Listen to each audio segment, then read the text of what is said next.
राजनीतिक दलों ने अपना सही रंग दिखाना जो है वो शुरू कर दिया।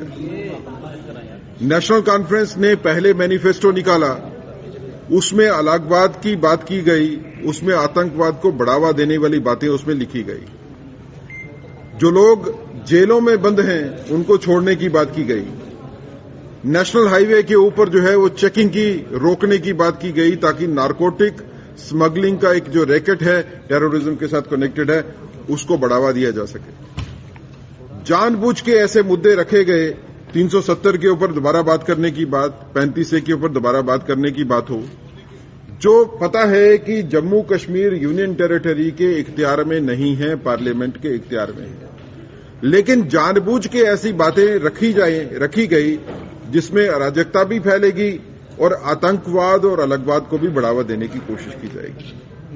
लेकिन नेशनल कॉन्फ्रेंस का मैनिफेस्टो आने के इमीडिएटली बाद जानते हुए कि नेशनल कॉन्फ्रेंस की मंशा क्या है, ये जानते हुए कि मैनिफेस्टो में नेशनल कॉन्फ्रेंस ने क्लियर कर दिया कि वो अलगवाद को बढ़ावा देने की ताकतों को मजबूत करेंगे, वो आतंकवादियों को मजबूत करेंगे और वो देश को तोड़ने की बात करने वालों को भी सहारा देंगे। इसके जानने के बावजूद भी कांग्रेस ने नेशनल कॉन्फ्रेंस के साथ अलायंस किया। तो क्या कांग्रेस जो है वो नेशनल कॉन्फ्रेंस का मैनिफेस्टो को मानती है और उसी एजेंडा को जो है वो जम्मू के ऊपर भी अप्लाई करना चाहती है? जम्मू की जनता को भी अब ये फैसला करना पड़ेगा कि कांग्रेस का हाथ नेशनल कॉन्फ्रेंस का मैनिफेस्टो को पकड़े हुए है। तो क्या जम्मू खित्ते के लोग चाहते हैं कि आर्टिकल 370 और 35A की बहाली हो? क्या जम्मू के लोग चाहते हैं कि आतंकवाद भी बढ़े और अलगवाद जो है उसको भी बढ़ाने की बात जो करने वाले हैं उनको सत्ता में लाना है? ये दो ताकतें, नेशनल कॉन्फ्रेंस और कांग्रेस, इन दो ताकतों का मिलने का मतलब साफ है कि आप लोग अंदर से एक ही हो। आप लोग, कांग्रेस के लोग, जम्मू वाले लोगों को गुमराह करने के लिए आप व्यक्तित्व तो डिफरेंट देते हो, लेकिन जिन ताकतों के साथ मिलकर आप बैठे हो वो ताकतें वो है कि जम्मू विरोधी ताकतें हैं। ये जम्मू के लोगों को जो शांति से रह रहे हैं उनको शांति से नहीं रहने देंगे। जो आतंकवाद और अलगवाद कश्मीर में था, उस आतंकवाद और अलगवाद को आप जम्मू में लाने की कोशिश है। पत्थरबाजों को आप छोड़ोगे, वो जो लोग क्रिमिनल केसेस में इन्वॉल्व हैं जेलों में उनको छोड़ोगे, तो समाज की क्या दिशा होगी? जहां भारतीय जनता पार्टी जो देशभक्त हैं उनको आगे बढ़ाने की बात करती है। भारतीय जनता पार्टी ने मैंडेट दिया किश्तवाड़ में, अगर आप देखें तो जिन लोगों ने देश के लिए अपनी जान दी उनके घर की बच्ची को हमने मैंडेट दिया।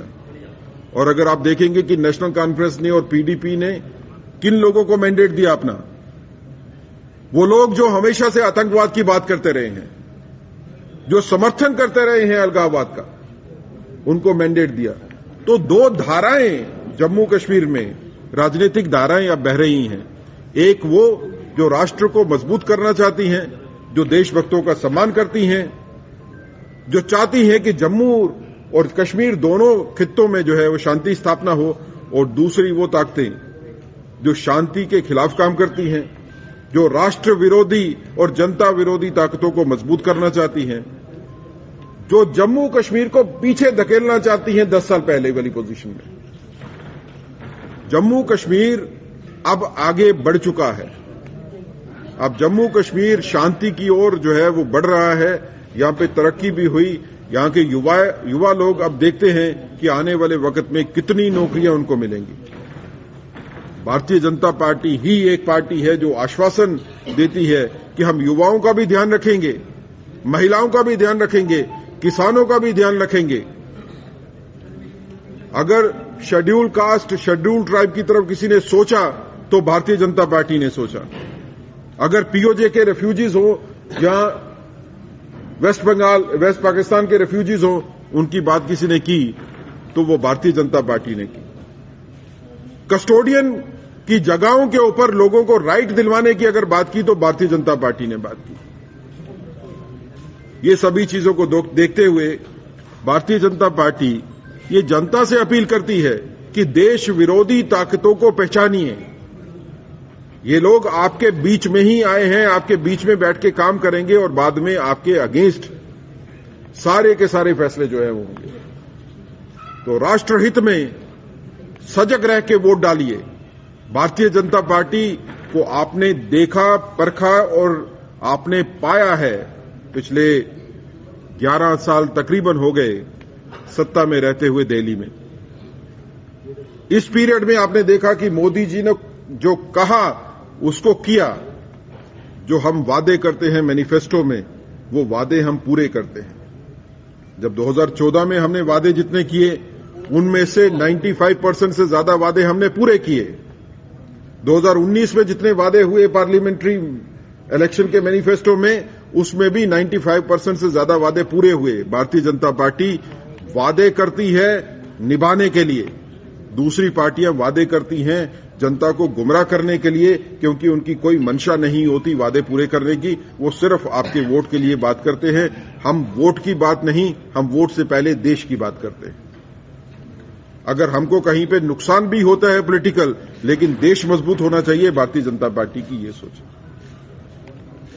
आपका अगर कोई क्वेश्चन होगा तो विल बी रेडी। एक करके ने कल मुलाकात की है यूएस डिप्लोमेट से। आपको क्या लग रहा है, ये किस तरफ अंदेशा जाता है? असेंबली इलेक्शन चल रहे हैं और उस बीच यूएस के डिप्लोमेट से मुलाकात करना और ट्रैवल एडवाइजरी को लेकर बातचीत करना। देखिए, जैसे पार्लियामेंट्री इलेक्शन में हुआ, उससे पहले भी कितने डिप्लोमेट्स जो है वो कांग्रेस को मिले और बाद में हमारे सामने ये सत्य आया कि बाहर की ताकतें जो है वो इंडिया के इलेक्शन को इफेक्ट करने के लिए जो उन्होंने कैसे काम किया, कैसे बाहर से पैसा आता है भारत के इलेक्शन को जो है वो चेंज।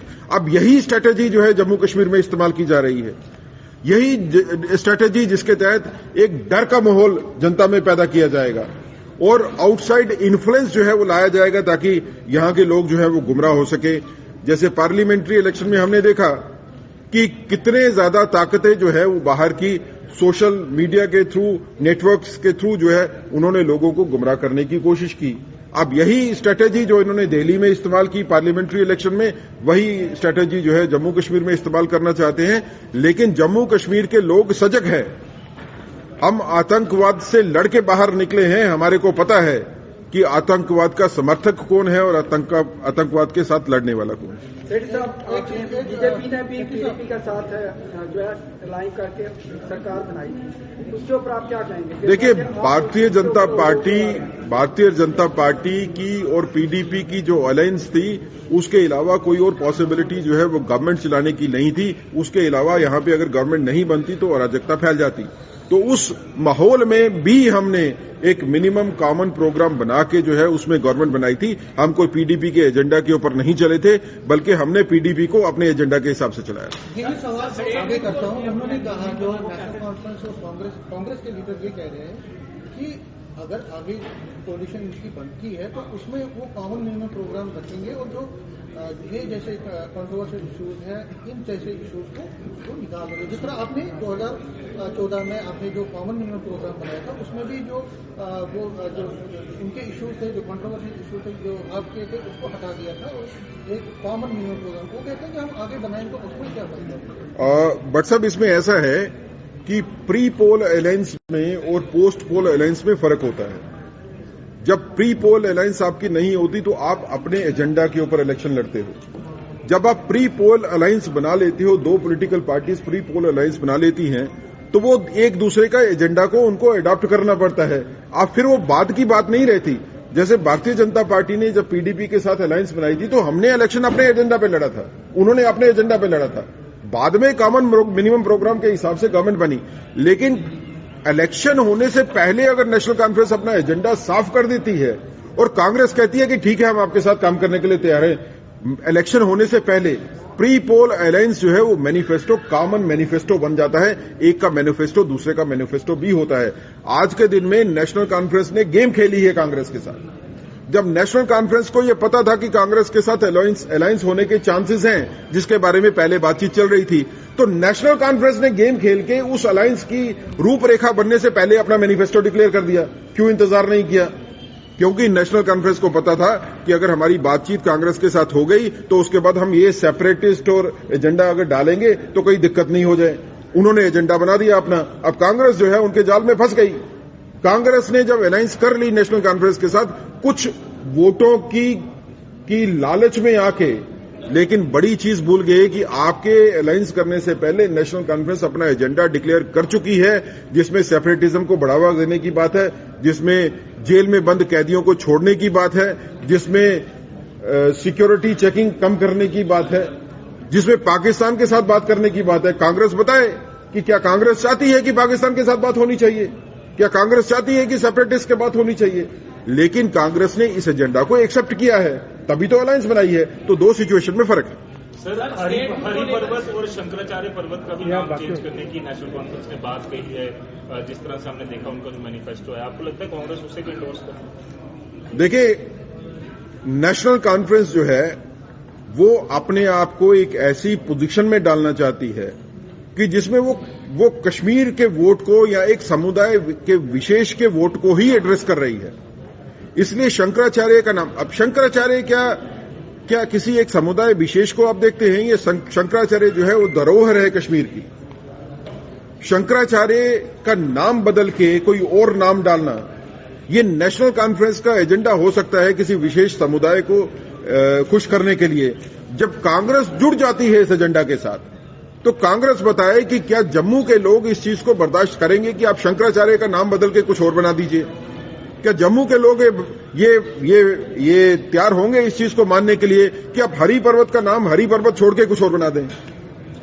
तो ये चीजें जो है, ये जम्मू के लोगों को भी समझने की जरूरत है कि ये एजेंडा है क्या। ये कम्युनल एजेंडा जो बनाया है नेशनल कॉन्फ्रेंस ने और जिसको कांग्रेस ने मान के उनकी गोद में जाके बैठे हैं, इस एजेंडा को जम्मू के लोगों को समझने की जरूरत है। सर, स्टेट को लेकर और जम्मू की जनता की बात का सवाल मैं आपके पास रख रहा हूं, किसी विपक्ष का सवाल नहीं रखूंगा। जम्मू की जनता, जम्मू का व्यापार, जम्मू की जनता का सवाल, बेरोजगारी, युवाओं का, हमारा जम्मू कई नंबर में आ रहा है, कुछ नंबरों में आ रहा है। दरबार मूव यहाँ पर बंद हो गया हुआ है, स्टेटहुड जो है वो नहीं है यहाँ पर। क्या आपकी दिल्ली की, केंद्र की जो लीडरशिप है, क्या उन्होंने वादा करती है कि अगर आप लोग नहीं भी जीते तो क्या जम्मू की जनता को स्टेटहुड की बात जो की गई है वो स्टेटहुड जम्मू की जनता को मिलेगा? देखिए, आपके 2-3 क्वेश्चन है, मैं सभी का आंसर देने की कोशिश करूंगा। पहले बात करें तो स्टेटहुड की। स्टेटहुड के लिए कमिटमेंट जो है वो ऑनरेबल प्राइम मिनिस्टर ने दी है, ऑनरेबल होम मिनिस्टर ने दी है और पार्लियामेंट के हाउस पे, फ्लोर पे दी है कि हम स्टेटहुड रिस्टोर करेंगे जम्मू कश्मीर का। इसके बारे में किसी को कोई दो राय नहीं होनी चाहिए, कोई शक नहीं होना चाहिए। दूसरी बात आपने कही, तो उसके लिए मैं आपको कहूंगा कि मैनिफेस्टो भारतीय जनता पार्टी का 1-2 दिन में रिलीज हो जाएगा। उस मैनिफेस्टो में आप देखोगे कि एक विस्तृत हमने रोड मैप दिया है कि जम्मू कश्मीर में स्थायी शांति की स्थापना कैसे करनी है, बेरोजगारी दूर कैसे करनी है, व्यापार को कैसे बढ़ावा बनाना है और बाकी सब चीजें कैसे करनी है। आप उसका इंतजार करिए, 2 दिन का मैनिफेस्टो हमारा आ जाएगा।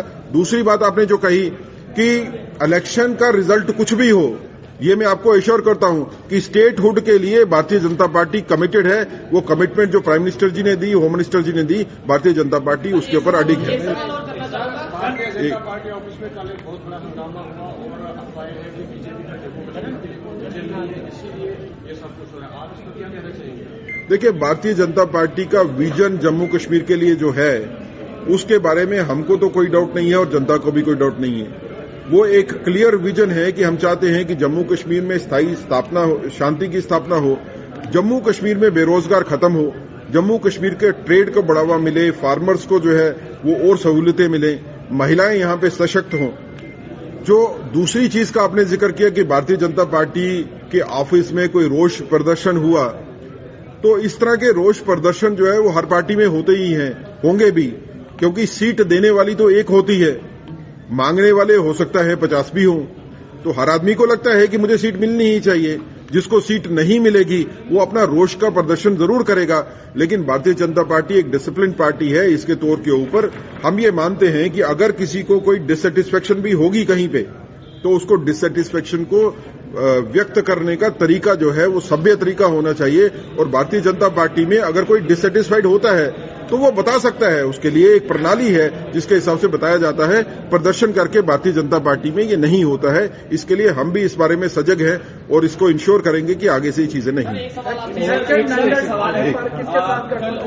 जो है यूएस के डिप्लोमेट के साथ मुलाकात वो ऑलरेडी शेट्टी साहब, जैसे बड़े सारे ऐसे भी चेहरे हैं जबकि आपकी पार्टी के टिकट जिनको नहीं मिलेगी तो कुछ इंडिपेंडेंट भी लड़ेंगे या उसकी ओर जा भी रहे हैं, तो अपने ही लोगों को जब वो पार्टी देखेगी वो सामने इंडिपेंडेंट खड़े हुए हैं, उससे बीजेपी को क्या नुकसान होता है, उसको कम बैक करने के लिए क्या स्ट्रेटेजी है? देखिए, भारतीय जनता पार्टी में ऐसा नहीं होता। ये कार्डर बेस्ड पार्टी है। इसके ऊपर इलेक्शन पार्टी के सिंबल के ऊपर और पार्टी की कार्य प्रणाली के ऊपर, पार्टी के काम करने की क्षमता के ऊपर इलेक्शन लड़े जाते हैं। इंडिविजुअल फेसेस के ऊपर जो है वो इलेक्शन नहीं होते हैं। तो इसलिए भारतीय जनता पार्टी में जिसका मैंडेट मिलता है, जिसको मैंडेट पार्टी देती है, सभी को उसके साथ काम करना होता है और बड़ा मिनिमल होता है। मैं ये नहीं कहूंगा कि 100% उसमें श्योरिटी होती है कि कोई रेबल कैंडिडेट खड़ा नहीं होगा, लेकिन भारतीय जनता पार्टी में बहुत ही कम होता है। सभी पार्टियों को अगर आप देखेंगे तो हमारा नेग्लिजिबल है कि हमारी पार्टी का कोई वर्कर या नेता जो है जिसको मैंडेट नहीं मिले वो इंडिपेंडेंट लड़ ले। तो भारतीय जनता पार्टी कार्डर बेस्ड पार्टी होने की वजह से वी आर एश्योर्ड कि जिसको मैंडेट मिलेगा सारी की सारी पार्टी का तंत्र जो है उसके साथ खड़ा रहेगा। इस तरह की नाराजगी के बाद ये संभव है कि जो लिस्ट जारी की गई थी, जो हटा दी गई बाद में, उसमें कुछ बदलाव हो सकते हैं? देखिए, ये कहना हमारे बस में तो नहीं है, ये हमारी क्षमता में नहीं है ये कहने के लिए कि नई लिस्ट जो है वो कब आएगी या कैसे आएगी, लेकिन उसके लिए आपको भी इंतजार करना पड़ेगा। जो लिस्ट बनाती है पार्टी, उसके ऊपर सब विचार करने के बाद ही पार्टी बनाती है, सभी इनपुट्स देखने के बाद ही लिस्ट बनती है। फ्रैक्चर्ड मैंडेट आने के बाद अगर किसके साथ आपने से कोई? देखिए, ये तो स्पेकुलेटिव है। हम तो ये नहीं सोचते कि हमारे को फ्रैक्चर्ड मैंडेट आएगा। भारतीय जनता पार्टी तो ये सोच के मैदान में जा रही है कि हम अपने तौर के ऊपर जो है वो गवर्नमेंट बनाएंगे। हम कोई प्री पोल अलायंस के बारे में नहीं सोच रहे। सर, एक आपके पार्टी के लीडर ने ये कहा कि 25 साल पुराना कार्यकर्ता और 2 दिन पहले आया कार्यकर्ता जो है वो बीजेपी का ही कार्यकर्ता है। इसको लेकर कल हंगामा भी देखा गया, जिन्होंने ये भी कहा कि 2 दिन पहले अगर पार्टी के अंदर कोई कार्यकर्ता आया जो 25 साल से काम कर रहा है, उसकी मेहनत को जो है वो पार्टी ने देखा नहीं है, नजरअंदाज किया गया है। आपको लगता है कि इस तरह से आपकी पार्टी की जो बुनियाद है, जो कार्यकर्ता है, जो जमीनी स्तर पर काम कर रहे हैं, आप खुद जो है पार्टी को कमजोर कर रहे हैं, कार्यकर्ताओं को कमजोर कर रहे हैं, उनका हौसला तोड़ा जा रहा है? आप कुछ पूछ नहीं। हाँ सर, मैं भी कल जो इशू यहाँ पर हुआ उसमें ये था कि आपके ही भारतीय जनता पार्टी के अगर एक कंस्टिट्यूएंसी के कैंडिडेट उसको दूसरी कंस्टिट्यूएंसी में वहाँ पर शिफ्ट कर दिया गया, बजाय इसलिए कि उसी कंस्टिट्यूएंसी के किसी कैंडिडेट को वहाँ पर मैंडेट दिया जाता, आपकी टिकट दी जाती है। ये कुछ इश्यूज थे, क्या उनका ये कहना? देखिए, ये चीज की किसको टिकट मिलनी चाहिए और किसको टिकट नहीं मिलनी चाहिए, ये एक बड़ी जो है वो सिस्टमैटिक लेकिन कॉम्प्लिकेटेड प्रोसेस होती है किसी भी पॉलिटिकल पार्टी में। उसमें वर्कर्स का इनपुट भी होता है, फिर आपको जनता से इनपुट भी लेना है, उसके बाद आपको विनेबिलिटी कैंडिडेट की देखनी है। लेकिन ये सोचना कि कोई 2 साल से पार्टी में है और कोई 20 साल से पार्टी में है, उसमें कोई मतभेद होगा या कोई फर्क किया जाएगा, वैसा पॉलिटिकल पार्टीज में नहीं होता है। पार्टी देखती है कि कौन सा चेहरा जीत सकता है, कौन सा चेहरा पार्टी के आदर्शों के साथ कनेक्टेड है और किस चेहरे को लेके हम पार्टी जो है वो इलेक्शन में जा सकती है।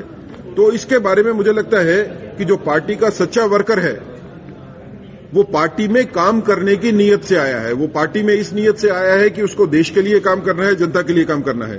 जब भारतीय जनता पार्टी में वर्कर्स या लीडर्स जो है वो इलेक्शन लड़ने की मंशा लेके नहीं आते। इलेक्शन किसको लड़वाना है ये पार्टी ने फैसला करना है, जिसको मैंडेट मिलेगा वो इलेक्शन लड़ेगा। लेकिन भारतीय जनता पार्टी का वर्कर इलेक्शन लड़ने के लिए पॉलिटिक्स में नहीं आता है, वो देश की जनता, देश को सेवा करने के लिए आता है। हमारा मैनिफेस्टो, हमारा मोटो ही यही है, nation first, party second and self last. जहां पे सेल्फ फर्स्ट रखा जाएगा वहां पे ये प्रॉब्लम है।